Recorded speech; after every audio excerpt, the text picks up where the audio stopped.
Trade deadline right around the corner in baseball. Steve Gardner from USA Today, kind enough to join us for a couple moments. How you been, Steve? Good, Rich. How are you? I'm doing well. Always good to catch up. I'm curious right off the bat, and I kind of posed this question. I was talking about it a little bit in the 12 o'clock hour.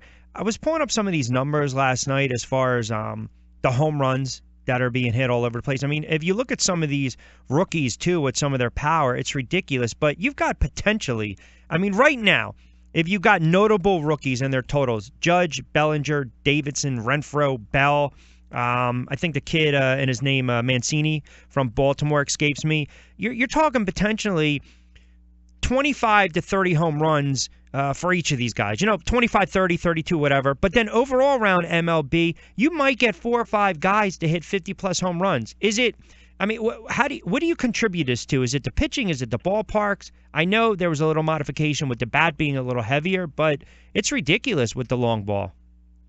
Yeah, there were some studies, at least there was one I saw in the last week or two, that suggests that there is something a little bit different with the ball in that the seams are a little bit lower, and that's causing the ball to fly better or something like that. I mean, Major League Baseball has said that all of the balls meet their specs, and there's a little bit of wiggle room in there between, what the diameter can be and all this sort of stuff. But I think the main culprit is the fact that pitchers are throwing harder and batters are swinging harder and trying to lift the ball because that's where the benefit is. You don't get as much benefit from dribbling a ground ball through the hole at shortstop, especially with the shift these days that so many teams are playing.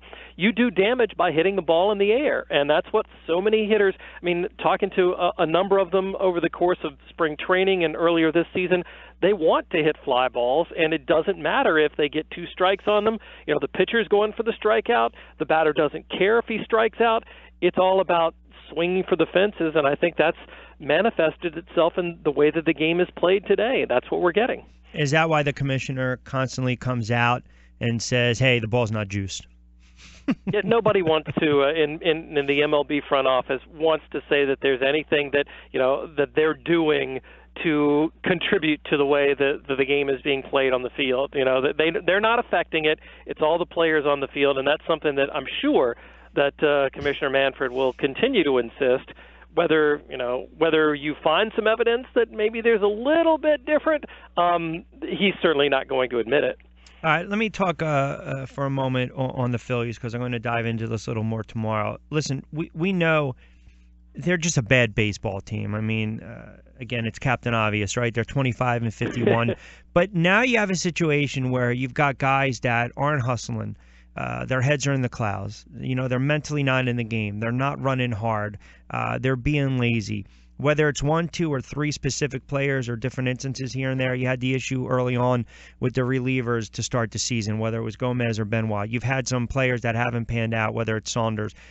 Do the Phillies need to just, after the season, sit down with Clintack and the brass and just say we've got to blow this thing up. We've got to get rid of Pete McKinnon. We've got to have a fall guy. We've got to start fresh. Or is it just they never really surrounded this guy with some good players and talent because everyone's waiting for them to call up some of these prospects, and it's almost like damned if you do, damned if you don't. It's like they're going to pick and choose who or when they're going to call up. Yeah, I think it's a no-win situation for McCannon. I mean, you get the roster that he has, and some of the guys that have been there have not produced. Odubel Herrera was supposed to be the guy that they were building the offense around for the most part. He's had a horrible year. Maikel Franco has not taken that step forward. So, I mean, where are you getting? How's anybody going to be an all-star off of this team? That's a heck of a question. Altair probably is the most consistent player, to be honest with you. Aaron Altair.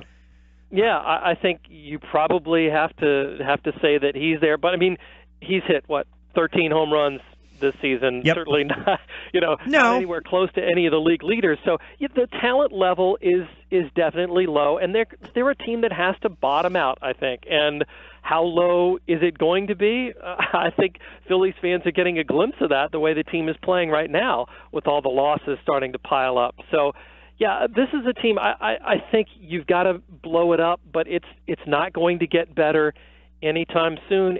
It's going to have to be a couple more years before the youngsters, the Hoskinses and the J.P. Crawfords, who hasn't taken a step forward, speaking of those kinds of players that have been disappointments, those guys have to get a chance to grow in, to mature, and be Major League Baseball players, and they're not there right yet. And so, this is a situation you're just going to have to slog through for the next couple of years and hope that there's a light at the end of the tunnel with some of these young players who are coming up through the minors right now. But when you say blow it up, does it start with the manager? Does it start with Pete McKinnon, where you've got so many young players that are underachieving under him, whether it's fair or not, the manager always takes the hit?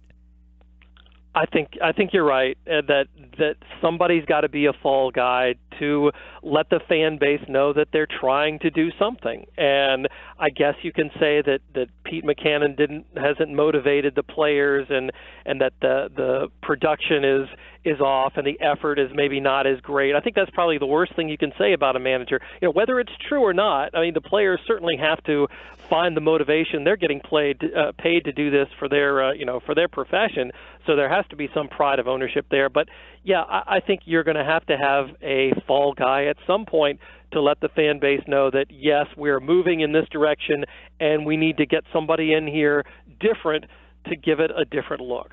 What's interesting, to the last point on the Phillies, the last time they were in the middle of a rebuild, it was really during those early to mid-2000s. And what happens, right? They get the legendary shortstop. They bring back on Larry Bowa. He's the manager. Fiery guy, a lot of passion, intensity. They were hoping that passion is going to carry over to the team. And then he gets fired just 2 games before the end of the 2004 season.